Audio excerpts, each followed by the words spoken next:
Well, recruiting definitely takes a village, and Oregon's got some pretty good guys on the staff. But who's the best recruiter on Oregon's football staff right now? Might not be who you think. Here we go. You are Locked On Ducks, your daily podcast on the Oregon Ducks, part of the Locked On Podcast Network. Your team every day.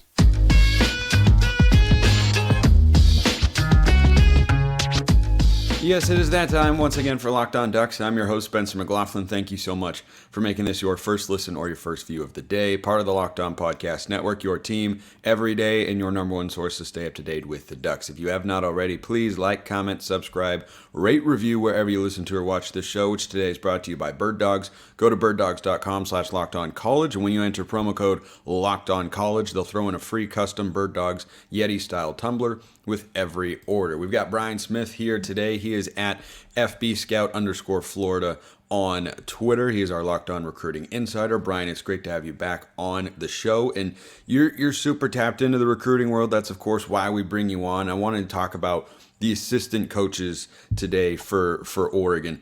Lanning has a reputation as being a great recruiter, and I think that's playing out. But he's orchestrating a lot of this stuff. He's like the conductor of the symphony, but the actual instrument players sometimes are often their assistants. So if I asked you right now, and of course I am, who's the best recruiter on Oregon staff? What's your response? I would say Carlos Locklyn. I'm biased because I know him a little bit from seeing him on the recruiting trail. If I remember correctly, he's a New Orleans guy. He was at Memphis. He put like 5 guys in the NFL from Memphis. I don't care what spot it is. That means you understand development and you obviously understand the ability to evaluate. He understands what he wants, and he goes out and he finds kids that fit what he does. So anytime Oregon gets a running back, I take an extra look at them because I know he knows his craft. I've seen him give a display of like how they run their run game at Oregon. I've seen him on the board the whole nine. He's really good. And I think that's a big part of recruiting that a lot of people don't necessarily understand. It's not just about star ratings. It's about the ability to find guys that fit what you do, not the school down the street that gives you a higher ranking on 247.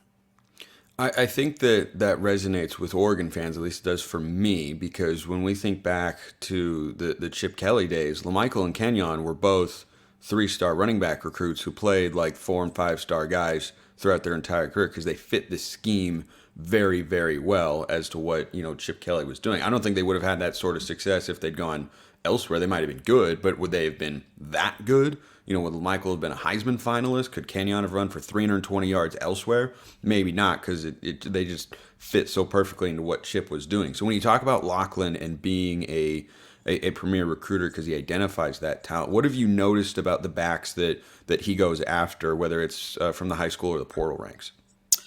Balanced. He wants guys that can be a threat in the passing game and the running game, not just one or the other.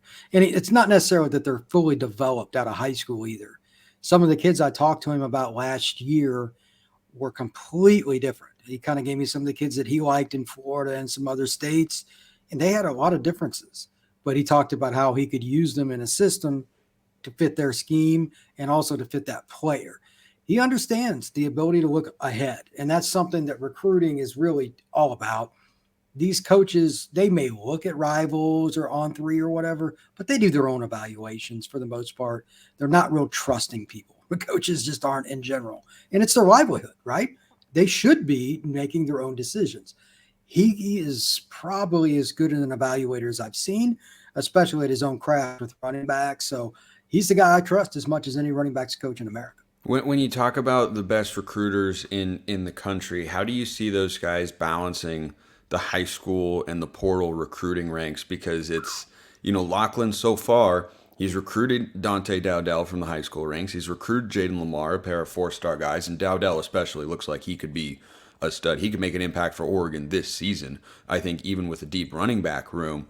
But the portal guys that Locklyn brought over a season ago, Bucky Irving and Noah Whittington, just absolute studs right away. So is that part of, you're in the recruiting world, is that part of your evaluation of who's a great recruiter now, is who can you get out of the portal in addition to how you identify high school kids?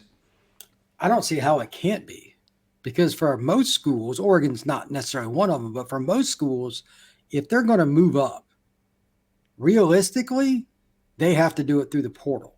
And the reason is the kids that they really, really want, although they'll never admit it publicly, they're not going to get out of the high school ranks. It is a very small niche to get the elite players. If you look at anybody's top 50, there's about 8 schools that get probably 70% of those kids. Oregon is sometimes in that group. We know who the other ones are. This is not a rocket science type question. If you're going to get elite players, some of those kids, they just don't make it for whatever reason. They're from New Jersey and they go out west or vice versa and they want to come home. You got to get those kids. He's done a good job, like you said, last year with what Oregon did, and then he added on to it with the high school kids. You balance your running back depth chart. That's what you have to do because sometimes kids are going to leave your program too.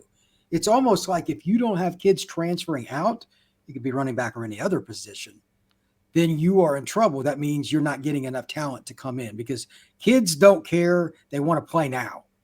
I don't care what you're going to do. They want to play now. Look at Ohio State at quarterback. Nobody has recruited it better in the last 5 to 6 years, but they have somebody that leaves pretty much every year. Their philosophy, bring in as many top guys as possible. Whoever wins the job, yay for you. Somebody leaves, okay. We're going to go get another stud next year. Repeat. And that's kind of what Oregon is doing now, like running back in particular. Again, Locklyn knows what he's doing, but they've done the same thing with D-line. They've added more talent. Look at the last class that, Oregon had a D-line. They needed an influx, but they still looked at the portal too. They are really looking at all different things that they have to do to get better. Because even after the games that they won in the Pac-12, were they still on the level they wanted to be? Not depth-wise. And that's where the portal can help you. Starters, I think Oregon's pretty close. But the reason that Georgia is better than everybody is their third string guy could play at Oregon. It's just true. Right. You've got to hit the portal and the high school ranks. And don't forget the junior college ranks. Maybe it's just one kid, but especially if it's an edge rusher or an offensive tackle or a corner, that can change your roster. You have to look at everything. Yeah, I think JUCO, I think FCS ranks as well. We've seen a lot of really talented kids come from those ranks. Kyrie Jackson, a transfer for Oregon this year, comes from Alabama, but started at the JUCO level. Johnny Cornelius, offensive tackle, highly coveted transfer portal target. Oregon ends up landing him, might be their starting right tackle this year, comes from the FCS ranks at Rhode Island. And that all, it's a very interconnected world of recruiting that they're a part of. I want to ask you about one more coach, because when I think of the best recruiters on staff, like I'm not trying to overlook Dan Lanning here, because his recruiting prowess, I think, is pretty well documented at this point in time. But the other guy who stands out to me in a big way is Tosh Lupoy, who's won, Pac-12 Recruiter of the Year, going back to like his time at Cal in 2012. He's always had that sort of wherewithal and ability to recruit.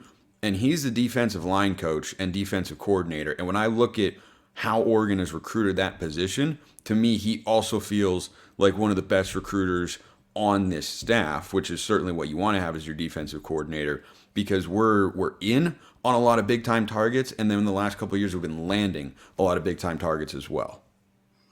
He's done a great job, and he's done it at Alabama. He's done it in the Pac-12. He's done it in a lot of different places. Lupoy, and then Lanning, he did it under Kirby. If you're going to learn recruiting, I mean, Kirby, he fears nothing. He goes into every backyard, Miami, Chicago, Houston.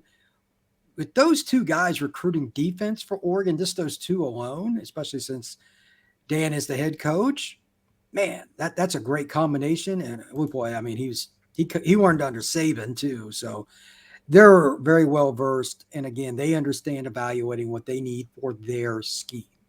That never changes. The evaluation part is what I'm more interested in. I know fans want to see the star rankings, but there are kids that Wisconsin takes and some of these other Mississippi State, some of these schools sometimes that are 3 stars. And I'm like, he's better than this other guy, but he plays in the middle of nowhere and doesn't get scouted properly. Sometimes Oregon has found those kids. The running back you talked about, they got out of Mississippi. He is not exactly from the most Dante Dowdell, you mean? Yeah, I mean, yeah. Look, I watched his film. I'm like, wow. He looked awesome in the spring game, Brian. He had a run where he barreled into the defense and carried a pile for a 13-yard gain. You're like, true freshman? Like, he was going up against high school kids a few months ago. Like excuse me?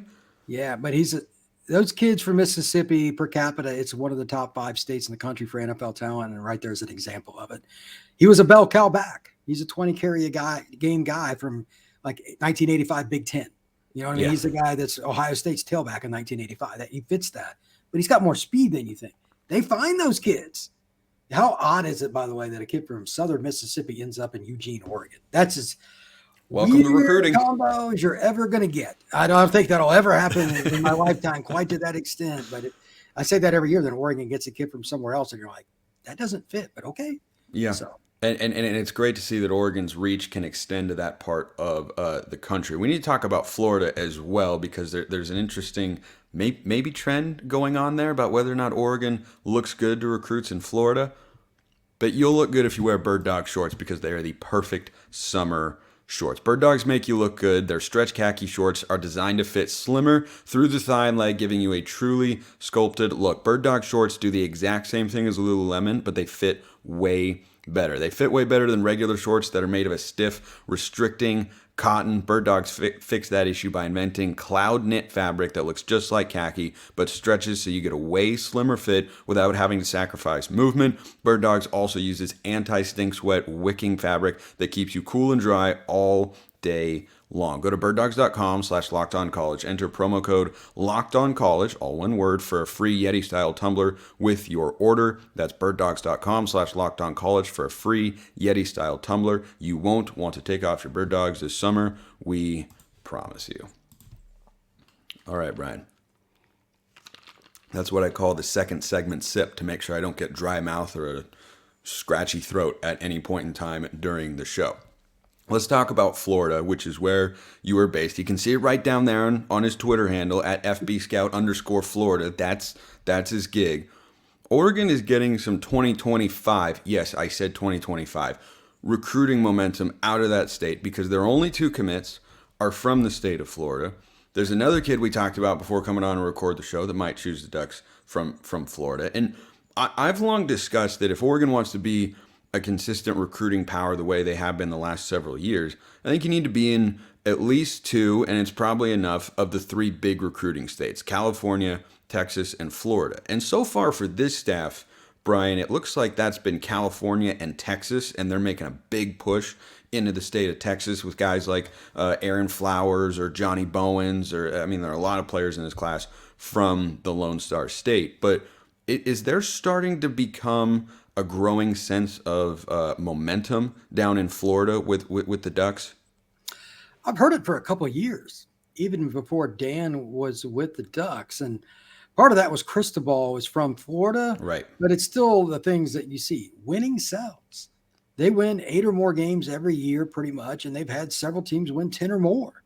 The kids that are now like sophomores, juniors, and seniors in high school, think back to when they were like 5 to 8 years old. Well, Oregon was good then too. So their whole life, they've thought of Oregon as a bowl team, and then the cool uniforms, and then how they've done different things like under Chip Kelly. It just sets a precedent.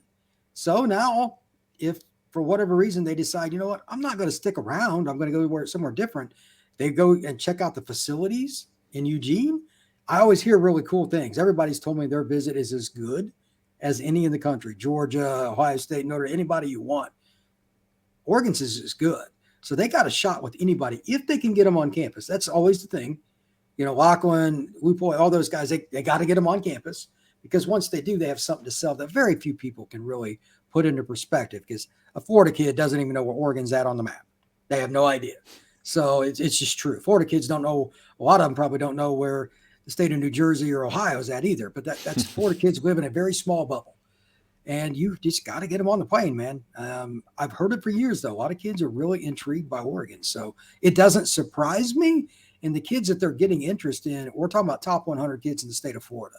A lot of upside. So you're going to bolster your roster if you get Florida kids. And I think Lanning's doing a smart thing by recruiting here. Yeah, and it's not as if Oregon hasn't recruited Florida before. Guys like Jordan Scott came from there under the previous coaching staff, and Mario Cristobal was a big driving force of that, right? He's got ties to Miami. That's where he's from and whatnot. And the two states I think that staff really went after were California and Florida. And California is remaining a priority, as we're going to talk about later in the show with this staff. But it seemed like Texas was kind of the other one. Is it too much to ask or think or dream, depending on how you're viewing the situation, Brian, for Oregon to be heavily involved in all three of those states, given how far away Oregon is from the state of Florida?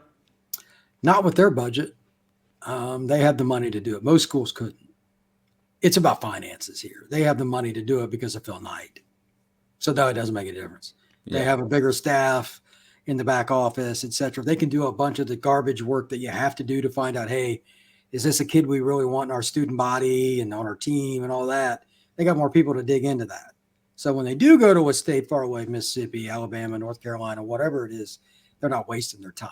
When they come into Florida, they know 5 to 10 kids they want. They've already got them zeroed in before they even get here in the May evaluation period. So it's no big deal. Yeah, they're fine. And they can do that in any state because of their money and their staff. Yeah, I'm curious to see if that really picks up, because I think there was maybe just one kid in the 2024 cycle that is from the state of Florida. I mean, there are definitely some East Coast kids in there, but it's rather spread out in the 2024 and 2023 cycles. They don't have a Florida kid yet in 2024, but a pair in 2025 because recruiting is just kind of like that and whatnot. But before I ask you about a couple specific names, have you heard any recent buzz on guys that we've talked about, for the last couple of weeks on the show? Guys like Brandon Baker or a Dylan Williams, Justin Williams, anybody no relation that I'm aware of there with those two guys. But, those kind of big blue chip names before we introduce a couple new ones today. Anything kind of new on that front for Oregon? I think it's just that they're in the hunt and they're trying to get through June and figure out where they're at. Kids that pick Oregon probably aren't going to pick them right away because it's the one that doesn't fit like the others, especially where I live. It takes a little longer, which is fine. But a kid like, I'll give you an example. Colin Simmons is out of Duncanville. He's about as good a player as there is in the country. Oregon and everybody and their brother is recruiting him. He also has something that he'll never have again while he's in college, leverage. Whether they want to hear it or not, Nick Saban included, Kirby Smart included, the 4 and 5 star kids have leverage because they're so good they have to wait on them. They're truly top 50 type guys. Kids like that, as long as Oregon gets I'd prefer Oregon had most of their visits later, because like Autzen Stadium for a game day visit, that's a whole nother animal. Yeah, that's awesome. One of my places. I've never been to an Oregon game, and I'll go at some point. But we're going to have to change that, Brian. We're going to have to change that. I'd like to go to a Beavers game against them. That would be a lot of fun. Oregon State's pretty good now too, so it'd be a great environment. And if you bring in a kid for a game like that, no matter who you rooted for, how could you not enjoy that?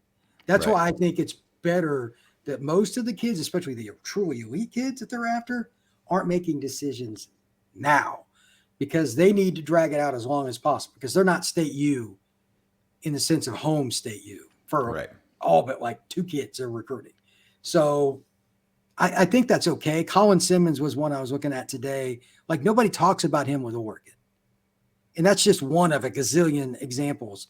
Even if they weren't recruiting him hard right now, it's Oregon. If they call you, they're going to take the call. So there's going to be a couple of kids that we're not even discussing on air, off air right now. I guarantee you that we'll take a visit to Oregon in the fall. It's going to happen. So it's not so much buzz because it's only one weekend. Like I cover Miami and a bunch of things. Oh, we didn't get a commitment. It's one weekend. But you got to let it percolate all the way through the month of June. And then the first 2 weeks of July, all the kids commit. We're about a month from all the decisions and they'll be flying. Oregon will get commitments too. But it's just getting started. Ask me again in 3 weeks. All right. You're on. We'll definitely ask you again in a few weeks' time. But when you mentioned that the visits being impactful, I think the one that Oregon fans always think of is Kayvon Thibodeau. 2018, Oregon had fallen down. They were building back up. And Washington, ranked 7th in the country, off a college football playoff appearance, was at Autzen Stadium. We win the game in overtime. Fans storm the field. Everybody's going crazy. And there have, long been maybe not so speculative reports that really tipped the scales for Kayvon Thibodeau because he was at the game and he saw that environment. He felt that energy and said, man, I have to come be a part of this. And that worked out pretty darn well for the Ducks as they won the next 2 Pac-12 championships. So a couple names to close out today's show, Brian. One of them kind of a newer name for everydayers here on the show, Aydin Breland from that Southern California footprint, much like Kayvon Thibodeau. Defensive lineman, 5-star guy, Mater Dei High School. Everybody knows Mater Dei at this point in time. What have you heard on Breland? Because I've seen him kind of pop up on the radar with regards to Oregon recruiting lately. He visited A&M. I saw his Twitter. That was like his first visit. I don't expect him to go to A&M. There hasn't been hardly any reports on him in the last 3 weeks, which is typical of a Mater Dei kid. That's a pretty structured program, to say the least. For those of you who don't know, that's as good a program as there's been in the country in the last 30 years. He's kept it close to the vest, but the schools that I've heard the most are Southern Cal, Oregon, and Miami. He's got a visit to Miami coming up. That's a very important one. I know Miami is all over him. If he doesn't end up at one of those three, you got me. But again, he's not letting out much info. But my expectation is it would be one of those three programs. He's a 300-pounder that can move. He can one gap. He can two gap. He can do everything. Can't teach that. And he's at a high school like Mater Dei. That's important because it sells to other kids in Southern California. And Oregon's not going to be great unless they can recruit San Diego and LA. Those are the two cities that it starts with for them every year. It's not going to change. And they've done a great job at Mater Dei. You and I have talked about this on this show before. If you're getting Mater Dei kids, you're getting kids that are going to come in with a little more polish, can play earlier, and they're probably not going to be intimidated by the big stage. I mean, Mater Dei plays in front of big crowds too. It's crazy what kind of following they have. Right. Yeah. Mater Dei, I think St. John Bosco, another one down there. That's where Mateo Uyangule, of course, came from. Like those are the sorts of schools that if you're coming from there, you're not worried about them going up against just inferior competition, and they're just like, bigger than the kids on the other side of them, right? Because they're playing a fairly national schedule. They're playing against the best competition. It's not, a recruit from, like Medford, for instance. If you had a big offensive lineman from Medford, Oregon, or like AJ Pugliano, the tight end Oregon's got in the 2024 cycle, a lot of times the level of competition you're going up against down there, not particularly high, so it can leave a little bit to the imagination, for better or worse, as to what that kid could be in college. But when they're coming from those sorts of schools, I think you have a much more surefire kind of bet there. And going back to our Tosh Lupoy discussion earlier on the show, these are the sorts of names that Oregon is just in for, or in the mix for regularly, right? These are the sorts of guys that they target, that they feel like they can get. And I feel like that's kind of where Lupoy's strength really comes in as a recruiter, is getting visits, getting on in top fives or whatever for all these big time defensive linemen. Only thing you can do is get them on campus. If you don't get them on campus, you're not in the game. Yeah. That's as simple as it gets. The only thing I'm concerned about with Oregon is not spinning their wad too early on some of these guys that, I'd say a Florida kid, an Alabama kid, Maryland or something. I'd rather them come for a game like Kayvon. Would he have signed with Oregon if he didn't go to that game and just took a summer visit? Maybe, but sometimes that environment, I can only imagine what it's like to be standing on the sidelines when the field gets rushed. That's got to be pretty cool. I'm going to go out on a limb. So, yeah. You got to be realistic. I think they should wait a little bit. And Lanning's a good recruiter, but it's just easy to recruit to Georgia. They got all the prospects in their backyard. It's as easy a job as there is in the country. So that's a different deal. Oregon is just polar opposite of what like Alabama, Florida State have as there is in the country. Now they've got to pick and choose when to bring in the visits. That's a bigger part for me because every single kid is different. Some kid, maybe like a Colin Simmons wants to just be done early. He would be the exception, not the rule for 5-star kids. But if that's the case, you've got to know it. And you've got to get him in at the exact time you need him to get him in. It's hard, man. This is a trickier business than people think.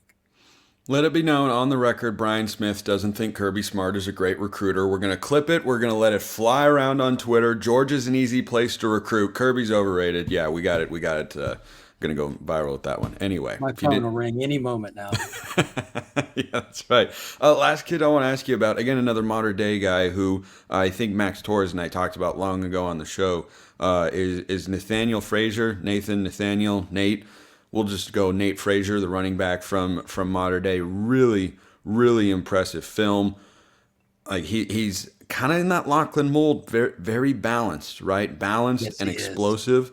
And we started the show talking about Carlos Locklyn, so we'll end talking about Carlos That's Locklyn as well. How good of a chance does Oregon kind of have there? And, you know, I assume Locklyn has got his fingerprints all over this recruitment. They do. It always concerns me when I see Alabama is recruiting a kid hard. That is the thing. And like their recruiting at running back in the last 10 years has just been ridiculous. But they signed not one, but two of like the top 5 running backs in the country last year. So both of them did well. Alabama did even better. So it's kind of crazy.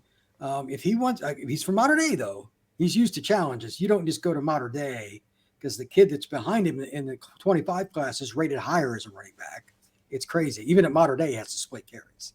That's how much talent Mater Dei has. But Frazier, you know, and some of these different guys that come out and they're intimidated by the situation. Alabama has made a focus on an LA running back. What does that tell you? That tells you this kid is not just bound. Like he's really good at his craft all around. He has a chance to play early. They could be as picky as any school in the country with running back recruiting. Locklyn knows his craft. He's taken this kid, to put it in perspective, probably as good as any running back they've signed in the last 3-4 years, even the kids they got last year, and they're in the hunt. Alabama and Oregon, though, those two have nothing in common. So my question is, how do you pick between those two? Like, what is he looking for those kids to, you know, for those schools to be visits? I have no idea how to even. I mean, I've been through Tuscaloosa. It's not very exciting, being very kind. They've got a football stadium there. That's the one thing anybody goes for. But again, I don't know how you pick that. Oregon is definitely in the mix, though. Where he goes, man, I have no idea. Yeah, I think if I'm Frazier, I'm looking at things like which state has more beautiful trees. You know, like that's going to be my number one outright consideration there, and I think that's going to decide the whole entire thing. All else being equal. Well, good luck with that. But, I'm not really sure how to answer anything with that, but I'll let you pod that around the world. That seems as good a place as any to end today's show. Brian Smith is at FBScout_Florida on Twitter, our Locked On Recruiting Insider. Brian, appreciate it as always. Thank you, sir. Have a wonderful day. Appreciate everyone listening. Like Brian said, have a wonderful rest of your day. And like I always say, go Ducks.